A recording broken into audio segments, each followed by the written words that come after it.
Hello, everyone, and welcome to the Your Mark on the World show. I'm your host, Devin Thorpe, and our guest today is Janice Schacter Lintz, who is the founder of Hearing Access and Innovations. She's responsible for getting the hearing aid access devices in all of the taxis in New York City.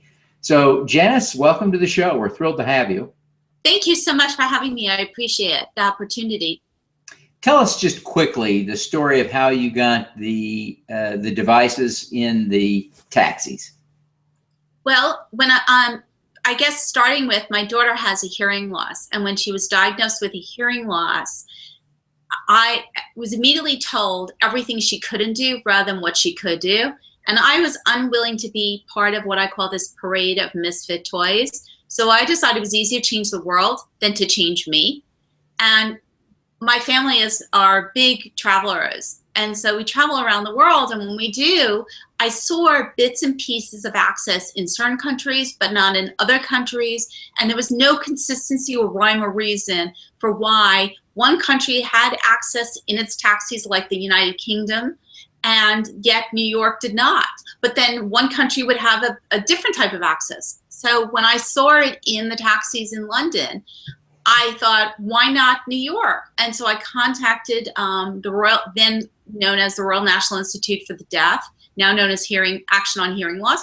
They put me in touch with the taxi company, and I got the drawings and brought it to Mayor Bloomberg and the Taxi and Limousine Commission and said, why don't we have it? And because I had the drawings from London, I was able to show proof of concept and that it was already accomplished. So it really facilitated the entire process much quicker.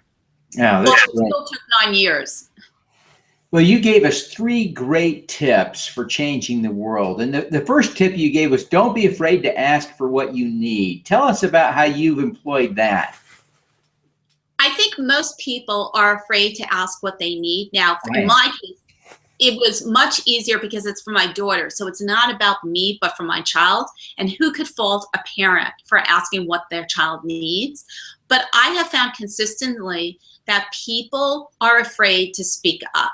And there is no shame telling people what you need. Most people don't know. And so it's not that they don't offer it or whatever it is, that they just don't know, and you have to ask.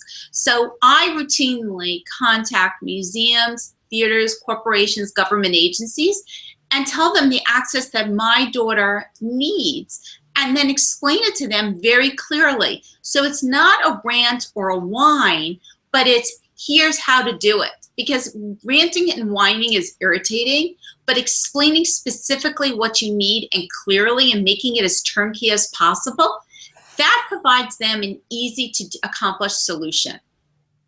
Yeah, that's a powerful lesson. Now, the second tip you gave us was to develop an elevator pitch. Tell us about how you've used an elevator pitch to good effect.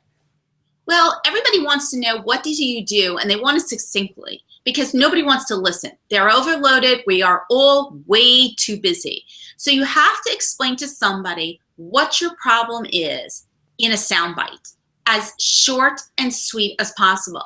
And the best way to learn this is from politicians because they have to communicate their message very quickly. And in fact, my soundbite message or elevated pitch was developed by a political people who were trying to recruit people to help campaign for a politician. They helped me when I attended a meeting. They helped me after I sat through their meeting.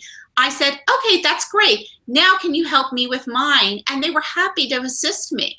So when someone asks, what do? I help to remove artificial barriers that prevent people who are deaf and hard of hearing from living the life to the fullest. Very clear and succinct.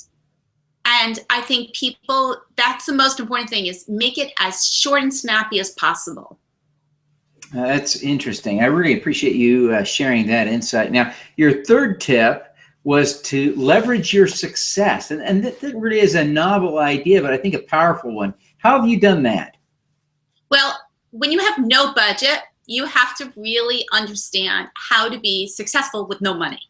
And by doing that, so every time you have a success, you have to think, where can you use that success somewhere else? So for example, in New York City, I use New York City as a model of access. So once I had, let's say, the subway information booths that had the access, then I looked to other markets. Where can we expand hearing access in other subways, rail, transit? Then how do we, if we do it in transit, why not taxis, the same thing? Or if we get it in one museum, why not other museums? So if you look at the museums in New York City, you'll see all the museums pretty much along Museum Mile all have the access. And then you take that same access and then you look to other markets. And it's not just, okay, and I only tried in the beginning to work with recognizable brand names because they carry cachet and it's much easier to leverage the success.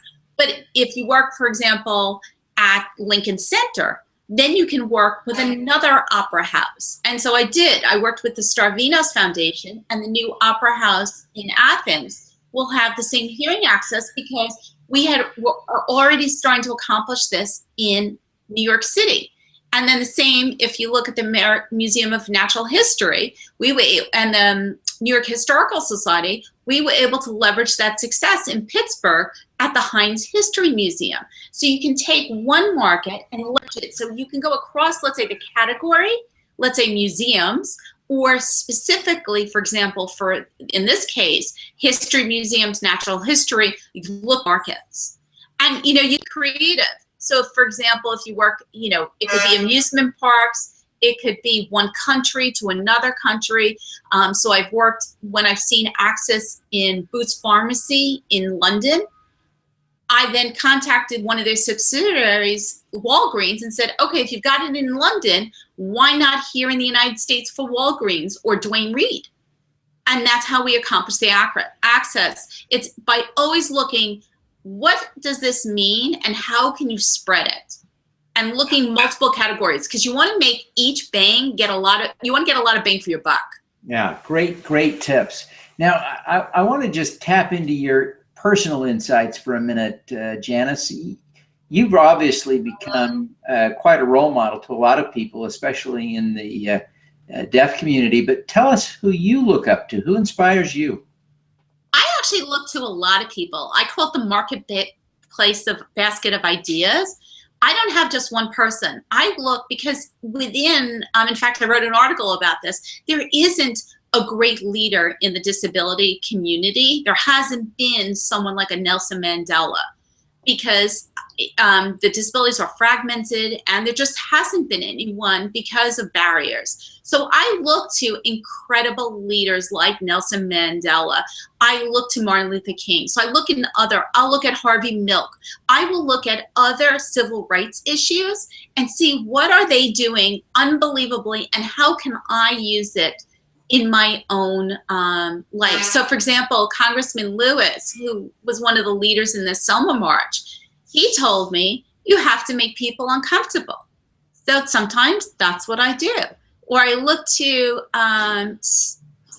Dr. Sachs from the Earth Institute in New York, and he said to create a model in New York and then spread it out. So I look to innovative and outside my silo. I think that's been one of the most helpful things, is looking for leaders in other silos and saying, what did you do and how can I do it with mine? Because there aren't leaders. So we have to create new leaders. That's a great insight. Now, tell us a little bit more. You mentioned that your daughter is deaf or hard of hearing. How did you feel then responsible to change the world for her? I mean, a lot of people have deaf family members and don't decide to change the world. They decide to help their family members. What motivated you to take that on? Well, my daughter, who's hard of hearing, it was very selfish. My daughter, we live in New York. It's impossible to not enjoy the cultural activities in New York City. And so in the beginning, it started, she wanted to go to religious school because she couldn't hear. And I thought, well, nice try. Every kid is trying to get out of religious school. Not going to happen. And when I changed it at her religious school, I realized, why not try at the theaters? And so I contacted a theater organization who I learned had already been investigated by the U.S. Attorney's Office. So they were going to be more receptive to listen to me. And then once I was successful with them, I moved on to other places. And it really became more about our family, of what places bothered me. And it was never supposed to be work or a program. It was more, how do we go to the theater? How do we go to museums? How do we go to the national parks? And I would just complain. In some sense, I became a professional complainer, and changed things along the way, and everyone else benefited. And along the way, I realized I developed skills and was becoming very effective. And then I started getting appointed press and articles. And I think my professors started explaining to me, you need to raise your visibility because you can do a lot more with a lot less work if you raise your visibility. Hence, this interview will help. Yeah, well, that's fantastic. I appreciate you sharing that story of how you transitioned from a concerned mother to an activist. That really is a powerful story. Now, you've given us some great insights already, but we ask everyone who comes on the show to give us an impact hack, one tip that would allow us to do more good. Do you have one more idea for us? Yes, I think the most important thing as an advocate is integrity. I have seen more advocates undermine themselves by looking like they have their hand out. What can you get for free? I saw that when I worked with Yankee Stadium, and people attending were really there, a lot of them, not all of them, but a lot of them, to get free tickets to go to the Yankee game. I was there to get the access in.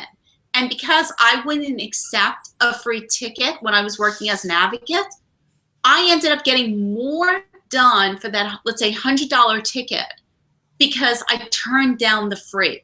And I think that's really important. When I work as an advocate, I never take a free cookie. I always say I never take a free cookie, no free lunch, no anything.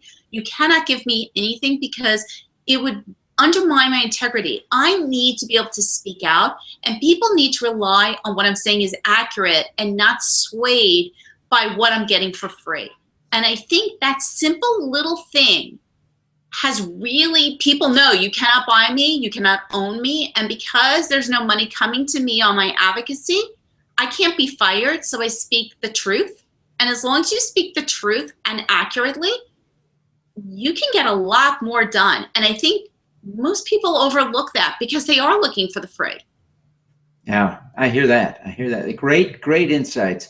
Well, Janice, we really appreciate you taking the time to be with us on the show. And but before you go, we want to have you tell us how people can learn more about your work and connect with you personally. This is my website, information and details. And my website is hearingaccess.com. My personal website is janicelintz.com. For my advocacy work, my company, hearingaccess.com is my professional website. You can follow me on Twitter, Facebook, Hearing Access and Innovations, and I hope to hear from people. Fantastic. Janice, thank you very much for being with us today. We wish you every success in your efforts to make the world more accessible. Thank you so much for having me, Devin. I really appreciate it. This was wonderful. All righty. Let's do some good.